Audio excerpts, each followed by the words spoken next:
Welcome back to the Autoblog Podcast. I'm Greg Migliore. Joining me today is Senior Editor for the West Coast, the entire West Coast, James Riswick. How's it going, man? Good. From Juneau, Alaska, all the way down to Baja, California. It's all mine. It's quite the empire you oversee. Yep. Anyways, we have a great show for you today. We're going to run through the Genesis GV70. We've both spent some time in that. The Volkswagen ID4. Volkswagen's electric car. Volkswagen, right? With the T. Too soon, maybe? I don't know. James drove that recently. I drove it a while ago, but it's always good to kind of talk about that. It's a big deal car. Mention the Volkswagen Taos as well. Another important-ish car for them. We'll put it that way. A couple of interesting features that were on the site this week. We'll kind of just touch on those. How to fix the Chevy Camaro. We also had a list of the James Bond films ranked by the cars in them.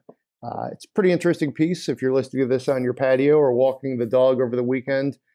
Something you might want to go back, check out, maybe even fire up your laptop this weekend.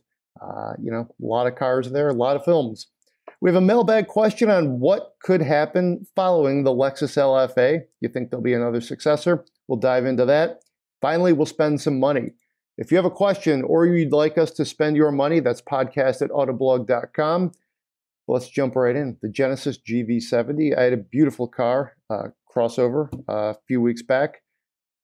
James's first drive of this pretty important vehicle for Genesis just went up. Why don't you take us through your impressions? And I think it'll be pretty easy because after reading your piece and doing a light edit on it, I think our impressions are pretty close together. This is a very important car for Genesis. Yeah. The GV70 is Genesis compact SUV. So think Mercedes GLC, BMW X3. And the thing is, it's absolutely a legitimate competitor for those. Not like a budget alternative or like something that's larger to fill in a separate niche, kind of like an Acura RDX or an Infiniti QX50. No, they're going for it. You can see it just in the way that just when you sit in it, the interior is absolutely beautiful. And yes, both of our car had like the $65,000 mega package. But when you look at it, the added bits in there are just like fancy pleather on top of the dash. It's always on the lower part. And so like what you see is what you get really in there, even if neither of us got like the really cool green or the purple interior. And then you see it just in some of the technology that's there. You have it's adaptive suspension, which isn't that unusual in any sort of luxury space or increasingly non-luxury space, but it's predictive adaptive, so that uses cameras to scan the road ahead and preemptively adjust itself for those bumps. And that's something that was introduced on the last generation Mercedes S-Class. It was like it was amazing technology. That's also on, I'm going to say, the 7 Series and then the Genesis GV80, and that's it. So this is like legit incredible technology that absolutely works. The ride on this car is sensational, despite it having 21-inch wheels, which actually was working against it in some respects. But, it's just an incredibly refined vehicle that also looks great. I had the matte Barossa Burgundy car that is just sensational. It looks so good in person. Took some really great pictures with it. I drove it up to this amazing lookout of Mount St. Helens, which you can see in the photos. It's about an hour, 45 minutes away from Portland. A really special spot, really cool road. And as I described it looks like a really sporty vehicle. It's based on the rear drive platform of the G70. It's not quite that sporty. It feels quite heavy. It's more like a small GV80 really in its feel, which is just fine. That's okay. smooth, sophisticated, sturdy. That's totally cool. It's still a luxury car. Everything doesn't have to go around the Nürburgring. And to that end, it still has a gigantic engine. 375 horsepower, 391 pound-feet of torque. That's in the same range as an AMG 43, an X3 M40i. Actually, it's better than those. 0 to 60 in 4.4 seconds. All-wheel drive is standard. So it has legit performance, and I like the fact that it doesn't like come with like a crushing ride, because it caters to someone who wants to take their SUV on a track. I don't get who that person is. So this makes more sense broadly to me. And the base model, which neither of us drove, has 300 horsepower, 311 pound-feet of torque, which is also class-leading, 2.5-liter turbo inline-4. Everything else has the 2-liter turbo. So that's interesting. But again, we didn't drive that. We have no idea what it's like. It also has a fixed suspension as opposed to the fancy adaptive, so we don't know what that's like. So with all of this being an asterisk that we don't know what the volume model will drive like, the car we drove was pretty special. I am pretty optimistic, actually. It would be very intrigued to drive one lower in the portfolio, simply because driving dynamics were very strong. I feel like that smaller engine, plenty capable, especially for the segment.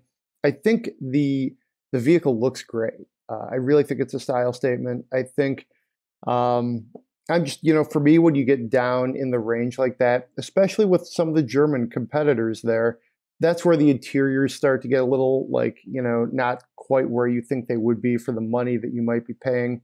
You have to say, well, hey, this is something I would consider as a very basic feature, but it's like an option, and I don't get that. A lot of times with, again, the German cars, those are some of the frustrations, the complaints.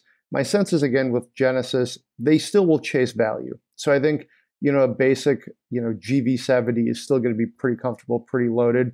So I think that would be an interesting exercise. And I'm optimistic, based on their past performance. I think the big question here, though, really is, what did you think of 2 dials in the center console? I mean, was that just we could talk business cases, but 2 circle rotary knobs in the middle, come on. Yeah. So so there are 2 rotary knobs on the center console that are virtually the same size, and they are adjacent to each other. One controls the infotainment system. The other is the shifter. Both of them, in a vacuum, do their jobs very well. I don't have a problem with the rotary shifter. I think it makes sense. It's fine. The problem is, because they're right next to each other, and even though they have a different texture, and even though they operate with a different level of effort, they are right next to each other. They're also, if you have driven a German car regularly, as I have now with a BMW and an Audi, the shifter is basically where the iDrive or MMI knob is in most cars. And then the infotainment one is where the shifter normally is, even if it's not a rotary. So I repeatedly I repeatedly selected XM Spectrum 28 when I wanted to put the car into reverse. I think this could potentially be a problem. Potentially. But I definitely see people mixing them up, especially if you're coming from another brand. It's weird why they did this. The GV80 and the G80 have the same kind of placement of these knobs, except for the infotainment knob is not a knob. It is flush mounted and is basically like an original iPod's touchpad with a wheel on the outside. And so there's no way you're ever going to mix the 2 up. That doesn't work as well as an infotainment controller as the knob does, because the knob is basically just an iDrive controller. But again, usability, I could see this being an issue. Even if the units themselves are good at what they do, their placement and their adjacent positioning and similar size could definitely be a problem. I like those like rotary knobs for both infotainment and for the gear shift. I really like it, but having them both on the same vehicle at once, it's just a little bit of a field too far, too steep of a hill to climb. I think like pick one or the other would be my humble suggestion. It is fine. Like by the end of the week I had with the car, I had essentially recalibrated my brain to figure it out. But yeah, on more than one occasion, I found myself wanting to go put the car in drive, and I ended up on satellite 35 or something, and that's not where you want to be, So it's interesting. Maybe they overthought that one a little bit. I don't know. I guess the good news is I never went for satellite 28 and ended up in like reverse. There you go. That never happened. It was always going for it was the reverse. I think the solution is I like the knob. If I had to choose, I'd keep the knob and go with what Mercedes does. Mercedes, because there's electronic shifters, and a lot of it is different for the sake of being different. But there is a functional reason for it. It's to remove things from the center console so you can have bigger cup holders and bins and an iDrive controller.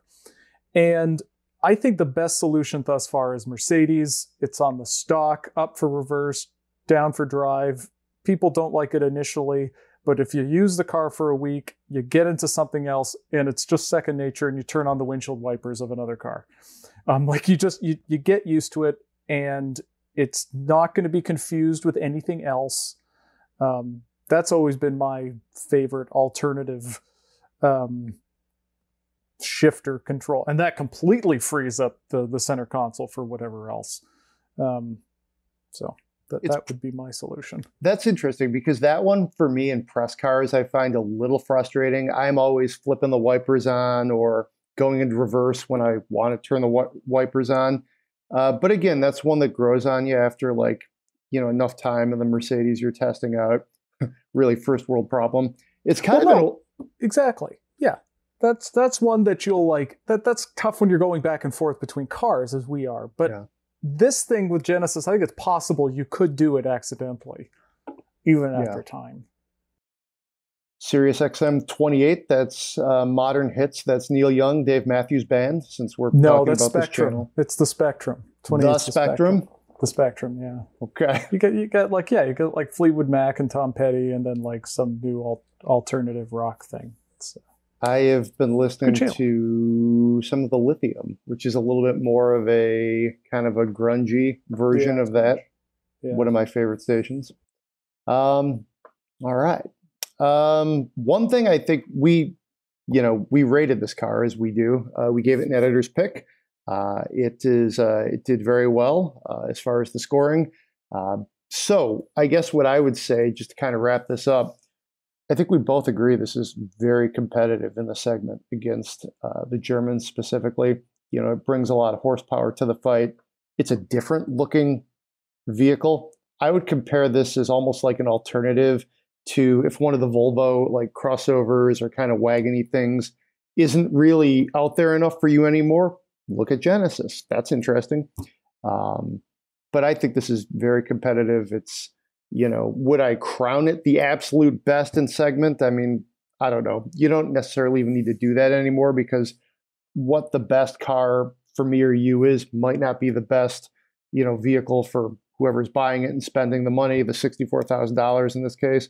But I mean, sum it up, I think this is very, very competitive. So that's a Genesis GV70. Check out James's drive. If you look closely, maybe you can identify which of those impressions are ones that I agree with. I don't know. If you read really closely and are familiar, you probably can't actually. In simple terms, I think we really agreed on this one, that this is a really good vehicle. So let's kick things over to what's next, which is the Volkswagen ID4. I drove this in February. John Snyder faced this off with a Ford Mustang Mach-E, so check that one out as well. Kind of referring you back to the site quite a bit here, but that's a good thing. And James, you're the most recent member of Autoblog to get in the ID4. How are you feeling about it? Oh, big. This is a peaky car. Lots of highs, really high highs, a lot of low lows. Okay. So to drive it, it's fantastic. I was kind of recent Volkswagens have been kind of disappointing to drive. I really dislike Volkswagen steering. It's incredibly numb on center, and uncommunicative. And I don't know why they think people like that, because they're the only brand remotely that offers this steering effort and feel, but it's not good. The Taos has that, and it's a reason I wouldn't buy the car. The ID4, however, clearly comes from, I don't know, the European wing of the family that they're in charge of GTIs, because it's not there. This is just it feels like an older, more responsive Volkswagen to drive.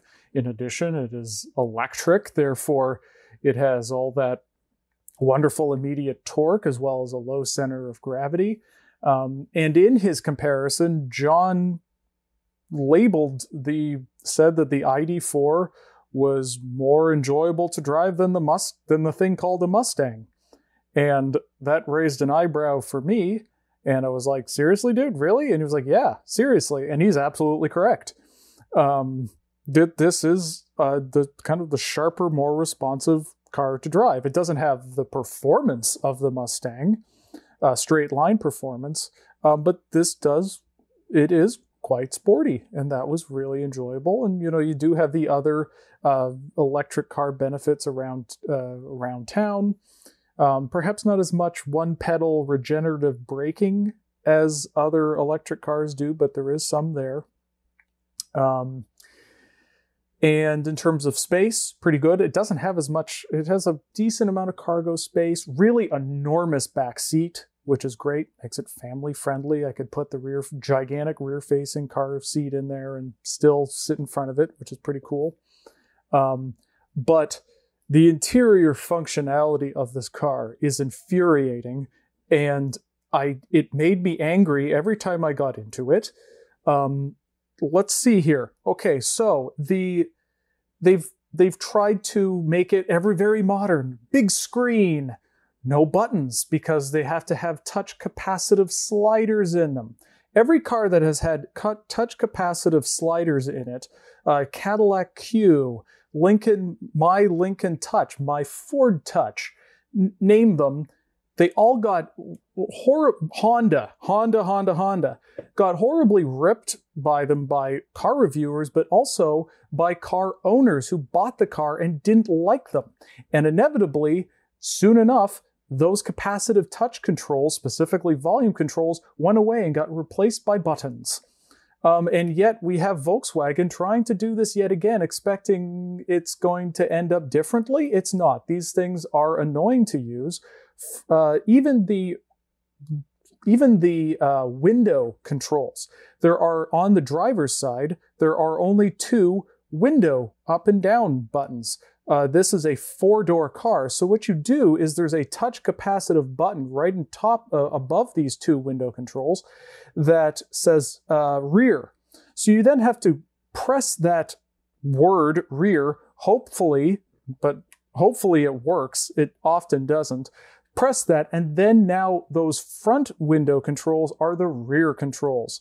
The mirrors have similar have a knob that you turn to different directions. The mirrors are also annoying to use. So you have fundamental vehicle controls that should be the simplest things on earth that we put to bed on the design front decades ago, and yet they're trying to recreate it, I don't know, because it's futuristic, but really to save money on buttons and switches inside of a car. Meanwhile, the touchscreen is not the same thing that's in the Taos, that's in the Tiguan, that's in the Jetta, you name it. It's this new thing that's also in the GTI. It's infuriating. Just simple radio controls. I know people use Apple CarPlay now, and then that's it. That's nice.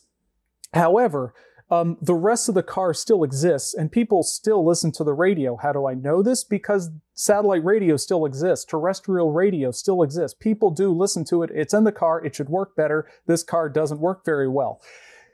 For instance, you cannot see the radio presets at the same time as radio information.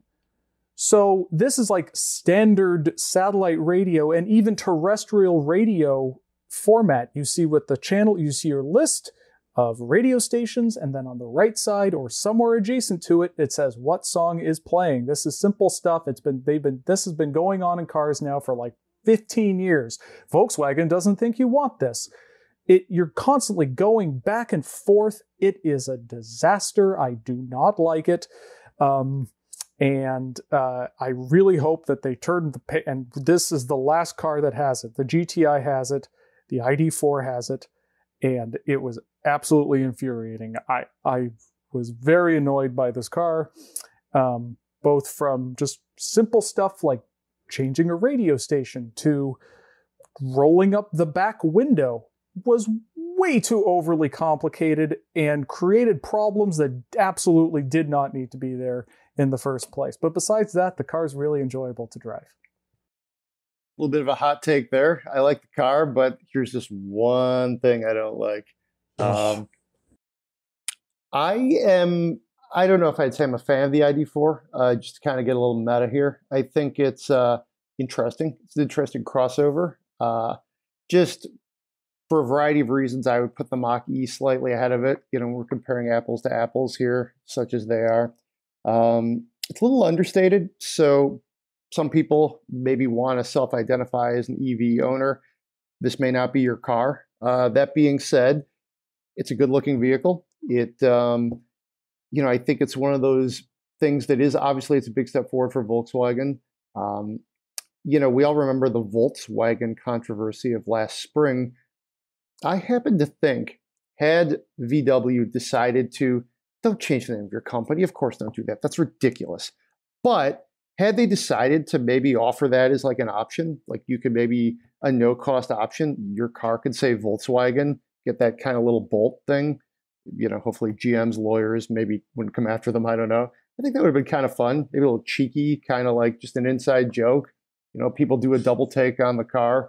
And it might have been a way to build sort of like a sense of community among ID4 owners to say, hey, this is a Volkswagen electric vehicle. This is VW's take on it. So I actually think just, that was a little bit of a missed opportunity, I think, for them. Rather than trying to trick the media, they should have maybe done something like that, And I think that might have helped. It would have been a really cool marketing campaign, So, somewhat related to your nuanced, discussion of, features of the car. But I think that could have worked. So, yeah.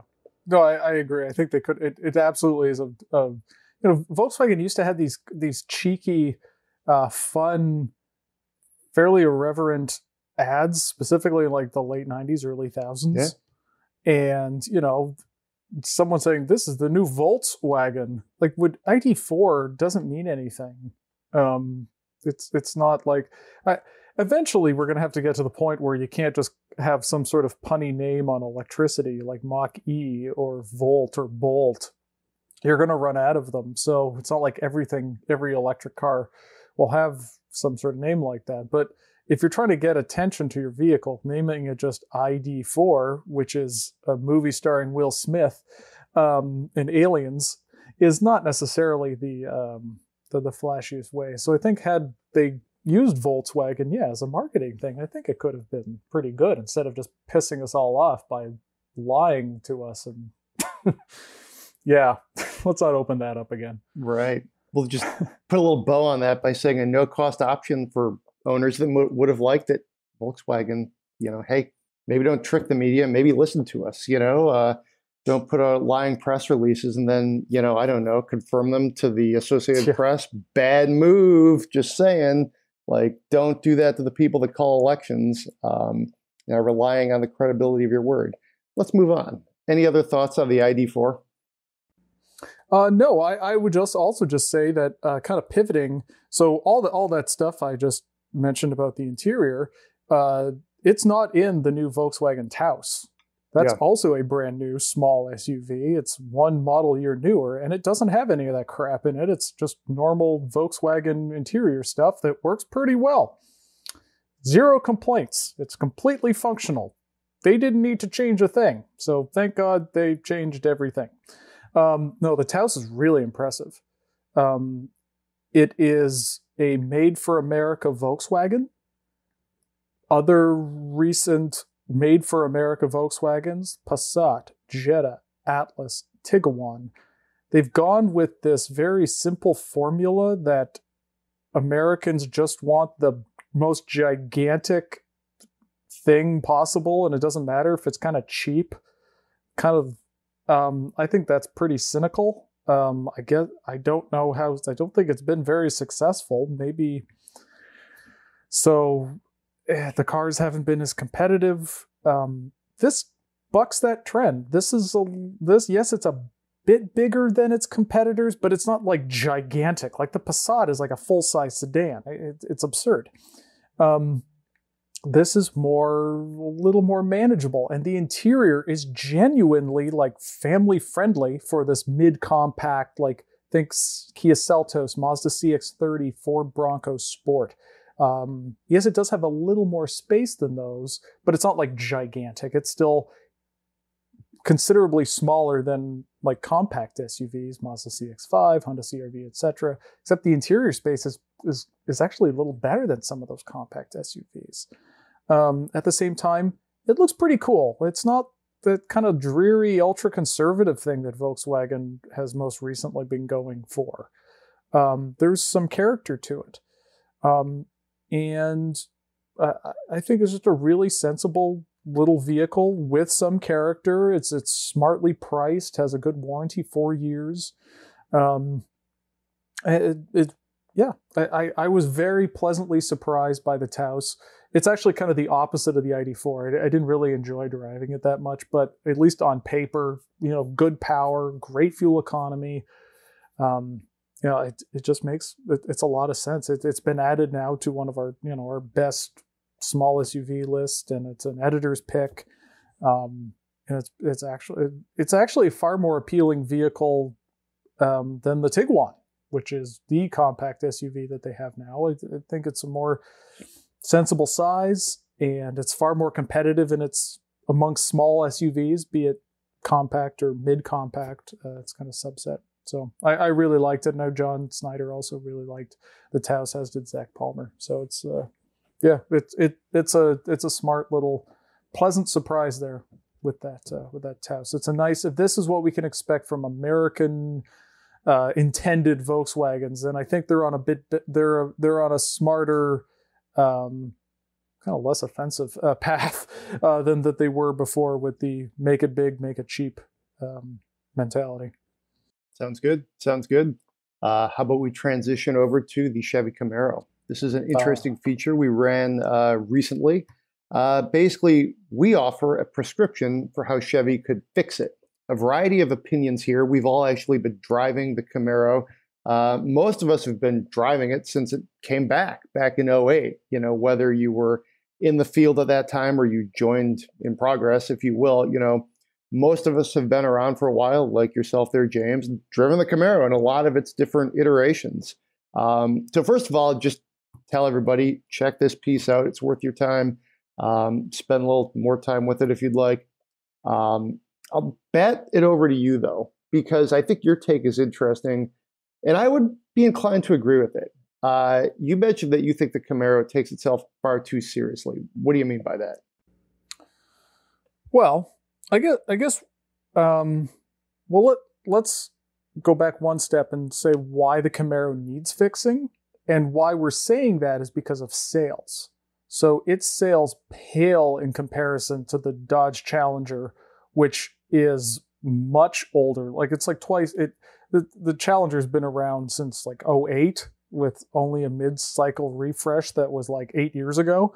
The Mustang like outsells it by like twice as much.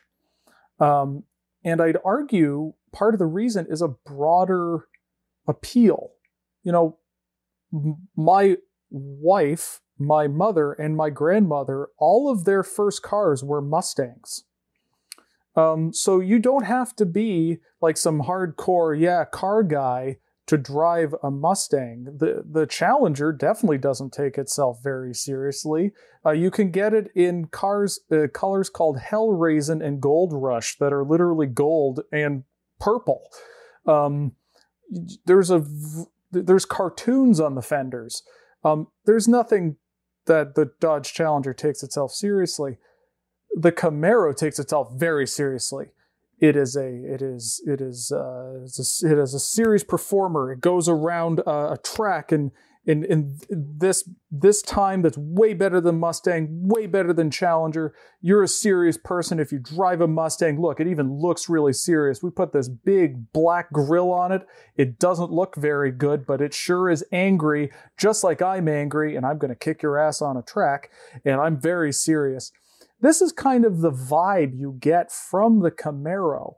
And apologies to people who like the Camaro, but this is kind of the way it comes across. And the Chevy's marketing efforts really haven't differed from this. And it just has a whiff of monster and flat bill hat about it. The Camaro and the Mustang, the Mustang and the Challenger do not have this. So even though the Camaro is in fact the best one of these to drive around a track, around a mountain road, it is without question the basic car has superior handling. It is a more sophisticated vehicle to drive. I drove the Camaro 1LE V6 around a track in Nevada. And then I drove a Mustang GT, that's the V8 one, and the V6 Camaro smoked the V8 Mustang around the track. That's great. And if you think that's important, good. Camaro's for you. Unfortunately, not a lot of people, the double sales of the Mustang are not the result of people who thrive, who really seek out its handling capabilities. They're just not. If you really care about that, you're not buying one of these anyway. They're still, all of them, including the Camaro, is really big. You also can't see anything out of the Camaro. That's been the case since it was recreated a generation ago. That was something that Zach pointed out, and I absolutely agree. Never mind that it's very difficult to park and just drive around. It's actually difficult to drive on a mountain road or a track. You can't spot the car. You don't know where the fenders are because you're sitting in these gun slit windows. So those were some of the elements that we decided that could be fixed. Kind of a styling, totally reimagination of it, to dial back the machismo, to make it just a little more like practical, like can we see a little more out of it? Can the backseat be a little bigger? We're not talking about turning into a Challenger. We're not necessarily talking about making it a 4-door, although that wouldn't necessarily be a terrible idea if you made that an option. Not replacing the Camaro with a 4-door, but adding to it the family, not unlike a Mustang Mach-E. So there's some of the ideas that we shared about fixing the Camaro, because we don't want it to go away, because that's if they don't fix it, then it's just going to go away, and that'll be really sad to lose another enthusiast car. So we hope it sticks around, but as is, it's not really how we would go about it. Well, yeah. If the Camaro goes away, that just means the Monte Carlo is coming back, right? Yeah, well, maybe the Camaro needs to be more like a Chevelle SS. Yeah. I wouldn't say no to a Chevelle. I could see that working. Who knows, with the electric, propulsion, maybe something like that could be an interesting riff on a larger car. I think, not to really totally rehash what you said, but when you talk about the track, that's a great example.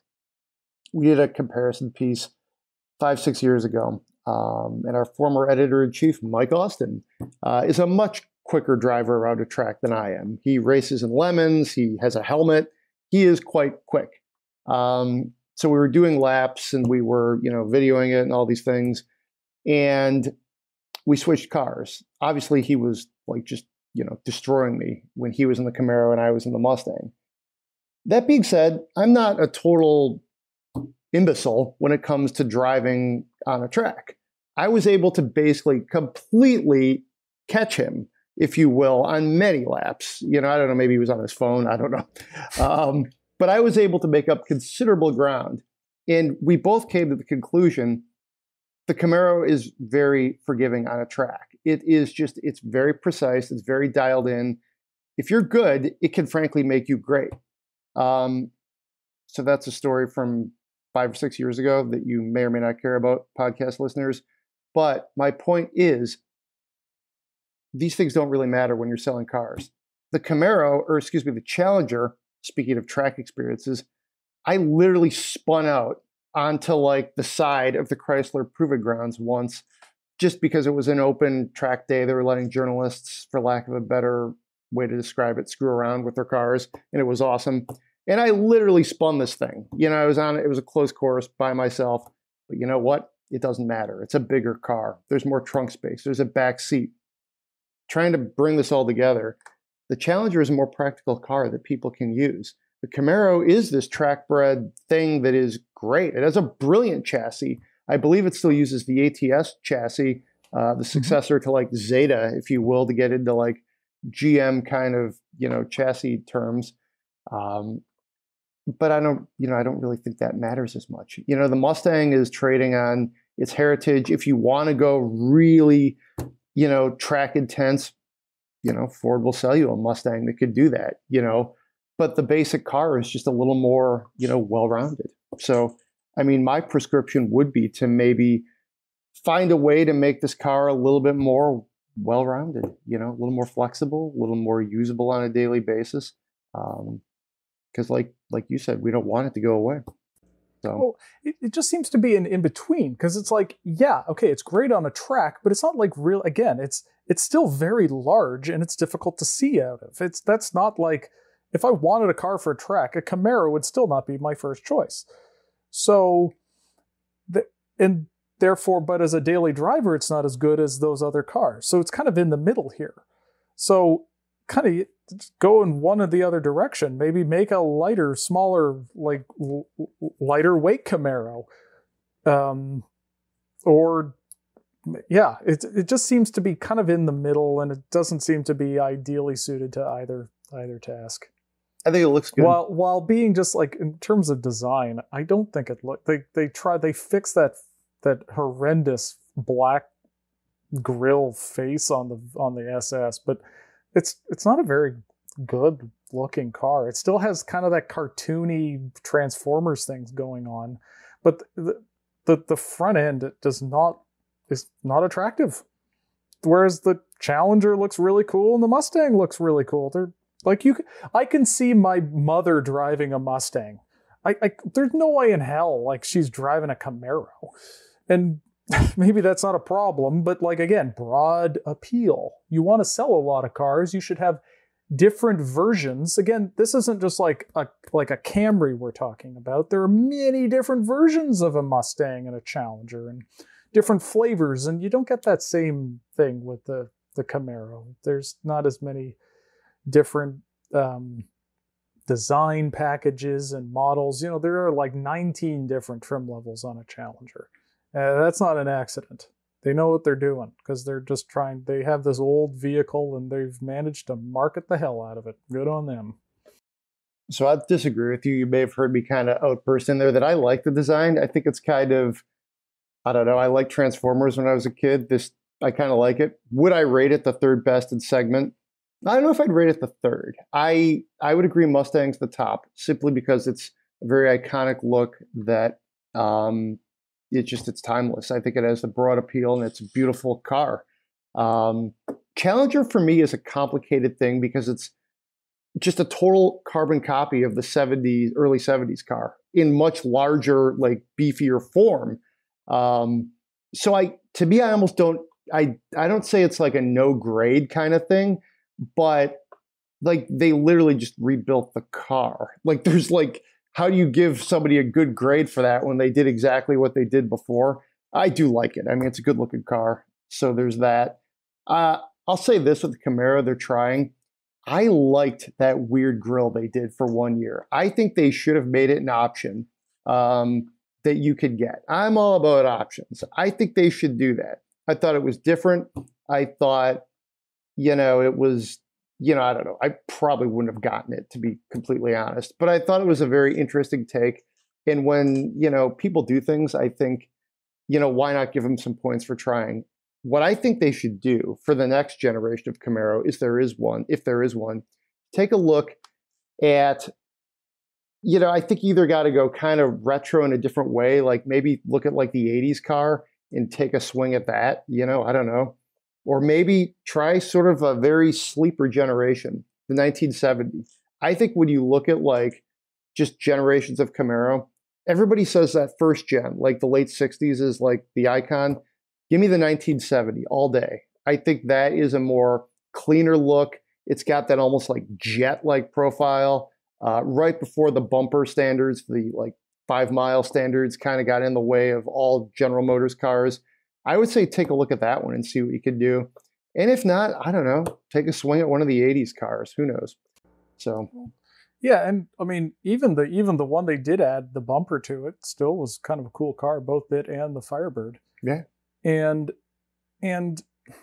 that's, I think, if you just Google 1970s Camaro, and you'll see kind of what we're talking about in terms of like wider like appeal. So you do have just like an RS with wire looking-ish wheels and bigger tires, and that was just designed for anybody. This was not like an this wasn't like a Z28 performance model, which did exist. Like there were different Camaros for different people. That's not really the case now. It's like even the V6 looks more aggressive and serious, and diversify what your options. Come up with something that can be a little more this thing for that person, that thing for this person. So yeah, I think if not the style of the 70s, at least like the greater diversity of it would be something to consider. I'm looking at an old advertisement from the 70s, and the top of the copy is a sports car for the four of you. And it's marketing to someone who has like 2 Great Danes or 2 kids. Whereas I don't really think the current Camaro is going for someone with 2 Great Danes and or 2 kids. No. So why don't we transition over to James Bond films? I know they have a special place in your heart there, James. I think I'm going to have a Heineken later tonight. So with that, I'll kick it over to you. Well, sure. As I'm in my garage, sitting in a James Bond car, a BMW Z3, and I have posters for GoldenEye, Casino Royale, The Living Daylights, and Spectre just over my right shoulder. So, yes, so I'm a James Bond nerd, and as such, I have taken it upon myself to head up our James Bond content, because No Time to Die, the latest James Bond movie, is finally coming out in October, on October 8th.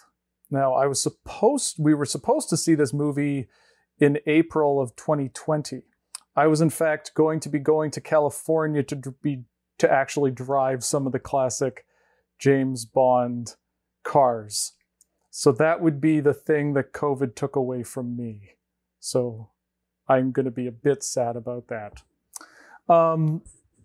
But the movie is finally here. So that means you're probably going to be seeing a lot of James Bond content, a lot of lists about listing all the James Bond movies, best to worst, listing all the James Bond cars, best to worst. So I decided to kind of combine them into one, which is listing all the movies, ranking them by their actual car content. So that includes the coolness of the cars, how iconic they are, as well as just the action in the movie. So you can have like an Aston Martin DB5, the James Bond car, but if it didn't really do anything, not that high of a score. Whereas you can have a movie like Octopussy, which has no iconic James Bond cars, yet has like terrific car action throughout. So that's what I did. And so that's up on the site now, ranking all 24. As you might imagine, 24 films does make it a bit long. But thankfully, the James Bond people have put up video clips of most of these scenes that I'm talking about. And so they're embedded in the story. And I've also included plenty of like behind the scenes, interesting tidbits throughout, just based on my own nerddom and various sources out there. So it's a pretty good read. And, you know, in car history and James Bond history are intertwined. Obviously, because of Aston Martin, I don't think Aston Martin would not exist today without James Bond. There's just no way. Lotus, too, could probably be argued to some extent. But because of the esprit and the two Roger Moore movies. So they are absolutely intertwined. Ford has been in Bond movies from the 60s films. The Mustang made its film debut in Goldfinger. It was 1964 and a half Mustang. Well, that movie came out before the Mustang did. It was part of that film. Lincoln Continental's in Goldfinger as well. Lincoln, one of the greatest Ford Thunderbirds, is in that movie. Even towards more recent films, you had like a Ford Mondeo, Ford Ka, Ford Edge. But then some of the premium automotive group, back when Land Rover was still a part of Ford, they were in the movies, as was Jaguar, and they continue to be in. They've set up a different product placement. So James Bond and cars are always intertwined. So you're going to be seeing a lot of stuff, both on Autoblog and just out in the internet world in the next month. The Peterson Automotive Museum in LA is doing a great James Bond exhibit, featuring a lot of the cars that you'll see me reference in the list. So so that's kind of what's on my mind, and hopefully the movie actually gets released and we get to see it. Even if I'm wearing a mask, I will look forward to it. Sounds good. That sounds good. One thing I've liked during the pandemic, it giveth and it taketh away, obviously mostly taketh away, but some of the movies have been going like, you know, co-launches with like just straight to whatever streaming device that the studios are affiliated with. And that's been kind of an interesting way to, I like going to the theater. I like popcorn. I like some theaters will serve you a cold beer, which is kind of nice. But I'm also at a very core kind of lazy when it comes to getting out and doing things. So I don't know if there's any streaming implications for this, but either way, I'm looking forward to this movie. Yeah, there is, because, well, Bond was bought by Amazon. Okay. Not bought. It's a complicated thing, but basically instead of having it the distribution and 50-50 with MGM Studios, which was like, that was still a thing, that was bought by Amazon finally. So that's kind of in bed now. But creative control is still resolutely in control of the same family that's been doing it from the very beginning. So that's good. But in terms of like seeing a movie in the theater, you know, obviously I watched the first, all the old Bond movies just in home video. But then when you get to see it like in a really enthusiastic crowd with a lot of like Bond fans, that is a fundamentally different thing. Like, you know, the gun barrel logo shows up and people cheer. Significant, like obvious Bondian things that happen. There's such a more audience interaction with it. And, you know, it doesn't happen every time, but a couple of the movies I've seen have been really, really special. And if you ever get a chance to see, be it a Bond movie you've seen a lot or any sort of old movie in a theater, do it. Because, you know, I saw The Spy Who Loved Me millions of times on VHS and DVD, and the same with a lot of the other Bond movies. And then I went and I got to see them in theater when I lived in Los Angeles. And it opened my eyes to things I didn't entirely appreciate before. Like I realized how great the car chase in The Living Daylights is with the Aston Martin V8, which will be in No Time to Die. You can appreciate it a little more. There is a different experience seeing something in the big screen with other people when they're not talking and they can shut up and don't crunch popcorn so damn much. But you know, it is a different experience. All right. Sounds good. A different experience might be a successor to the LFA. Let's shift over to the mailbag. Imran writes, "Hey guys, what's up? Been a follower of the podcast for many years. has a question for us. Do you think Lexus will make a successor to the LFA? And if so, what do you guys think it will look like? I don't know. We haven't actually heard anything on this. Do I think they will? I would honestly say probably not in the near term. I think they have other things to deal with. Would it make a great electric car? I do think it would be a great electric car. I think high performance, things like the LFA in an all electric form would be good. I think it could elevate the Lexus brand and be a great halo for them. But I don't see this happening anytime soon. What do you think, James? No, I don't think so. And largely because I don't think the LFA really accomplished anything. Because maybe it led to XYZ technological development inside of Toyota and Lexus, but that thing was so fanciful. That was so beyond anything they really did then or today that I don't know how much it really changed things. And yes, every Lexus today is a far better car to drive than it was 10 years ago. I'd argue that has way more to do with Akio Toyota going, let's make good cars, more than being inspired by the LFA. So I can't see it. I mean, at the very least, the LC500 is a terrific car, and it's a totally different thing than the LFA. But in terms of a two-door, sleek sports car Grand Tourer, it's sensational. So, and people can actually buy one. Whereas the LFA was even beyond the scale for rich people. You have to be rich and lucky to get one. So I don't see it happening. But there was a trend at the early part of this century, if you will, when it seemed like the NSX was coming back, and then it's like Lexus is doing the LFA, Porsche did the 918. There were a lot of just these really sort of very niche cars at a variety of price points coming and going and, serving slightly different purposes. Doesn't seem like that's really the movement right now. It seems like car companies are focusing on other things, primarily electricity. So let's move on and spend some money. This is from Dave. Love the podcast. 18 months, looking for a sporty crossover to replace my rock-solid 2015 Lexus IS 350 F Sport. Car history includes a 2003 Acura RS X Type S, 2004 BMW 325i, 2007 BMW 335i. That's very interesting car history. He and his wife live in the Phoenix area with two small dogs who might ride in the back seat. Here's the criteria. Sporty handling, nice interior with supportive seats and current tech, some cargo space, would like it to be reliable. Would consider new or CPO. Candidates include the Acura RDX with all-wheel drive, the BMW X340i, just the inline-six, Mazda CX-5 Grand Touring Turbo, Genesis GV70 Sport 2.5. Hey, I think we just talked about that car and some other Genesis GV70 variants. Further on up in the podcast, 2019 Porsche Macan Base or S model. He'd like to keep this vehicle for about 5 years, and the price is 55 grand or below.